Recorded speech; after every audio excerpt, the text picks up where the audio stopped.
Hi everyone, good morning, welcome back to my channel. চলে এসেছি আমি আবার আরেকটা নতুন ব্লগ নিয়ে। তো আজ হচ্ছে সানডে। তো আজকে একটু দেরি করে ঘুম থেকে উঠেছি। ঘুম থেকে উঠে ফ্রেশ ট্রেশ হয়ে চলে এসেছি রান্নাঘরে। মায়ের অর্ধেক রান্না সব হয়েই গেছে, বলতে গেলে সবই হয়ে গেছে, তো চিকেনটা বাকি আছে। আর আমি সকালে যে ব্রেডগুলো সেঁকে নিচ্ছি। আজকে মা কাবলি ছোলা বানিয়েছে, ওটা পেঁয়াজ কুচি শশা কুচি দিয়ে খেতে খুব ভালো লাগে, আমি কালকে বলেছিলাম। আর তারপরে ব্রেড সেঁকে নিয়েছে আর ডিম সেদ্ধ ছিল। তো দুজনে মিলে আজকে ব্রেকফাস্ট করে নিলাম। সানডে আমরা একসাথেই ব্রেকফাস্ট করি।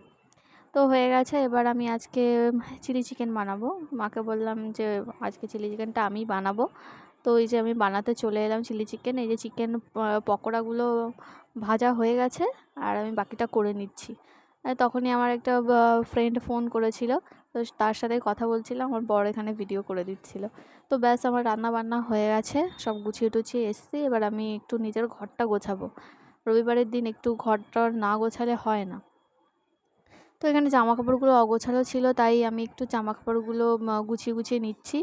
নিয়ে বিছানা টিছানা সব একটু ঝেড়ে নিচ্ছি, কারণ ও শুয়েছিল বলে আমি সকালবেলা আর করিনি। ওই জন্য ভাবলাম একেবারে রান্নাবান্না করে তারপরে করি। হ্যাঁ, তারপরে ও নিচে কোনো একটা কাজে গেছিলো, মা ওকে কী আনতে বলেছিল, নিচে পড়ে গেছিলো, সেটাই আনতে যাচ্ছিলো। তা আমাকে আবার ডেকে বলছে, এই আমার ভিডিওটা করে দে। তো আমি একটু ভিডিওটা ওর করলাম। তারপরে দুপুরবেলা সব খাওয়া দাওয়া করে আমরা ঘুমিয়ে পড়েছিলাম, আর ভিডিও টিডিও করা হয়নি। তো ওই সন্ধ্যাবেলাতে ঘুম থেকে উঠে আমি চা বানাতে গেলাম। চাটা বানিয়ে এসে এই যে বসেছি। ও শুয়ে শুয়ে ফোন ঘাঁটছিল, আমি আর জানলার উপর চায়ের কাপটা রেখেছি। রেখে এখানে আমি বসে বসে চা খাবো এখন। খাওয়া দাওয়া হয়ে গেছে, তো ভাবলাম সন্ধ্যাবেলা দুপুরবেলা ঠিক করে চিকেনটা খাইনি, তো আমি ভাবলাম সন্ধ্যাবেলাতে একটু চিকেনটা চিলি চিকেনটা একটু ড্রাই করে ওকে দিই, ও খেতে খুব ভালোবাসে। তো এখানেও বসে বসে দুজনে মিলে খাচ্ছিলাম। তো এইভাবে আমাদের আজকে সারাদিনটা কাটলো। ভিডিওটা ভালো লাগলে লাইক কমেন্ট শেয়ার এবং অবশ্যই আমাদের চ্যানেলটা সাবস্ক্রাইব করে দিও।